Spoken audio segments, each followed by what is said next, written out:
প্রিয় শিক্ষার্থীরা, আমরা অনেক সময় পাওয়ার দেখে থাকি। যেমন এর উপরে পাওয়ার আছে 2, আমরা এটাকে এ স্কোয়ার বলি। এর উপরে পাওয়ার 2 বলতে কি বোঝায়? এর উপরে পাওয়ার 2 বলতে বোঝায় এ 2টা গুণাকারে আছে, 2টা এ গুণাকারে আছে। কর উপরে পাওয়ার 2 মানে কি? তার মানে 2টা ক গুণাকারে আছে। 3 উপরে পাওয়ার 3 এর মানে কি? তার মানে 3টা 3 গুণাকারে আছে। 5 উপরে পাওয়ার 4 মানে কি? 5টা 4 5টা 5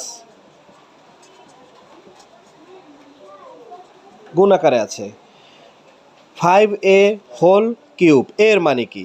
এর মানে হচ্ছে এই কিউবটা 5-এর উপরেও আছে, মানে এই পাওয়ার 3টা 5-এর উপরে আছে, তার মানে এর মানে হচ্ছে 3টা 5 গুণাকারে আছে।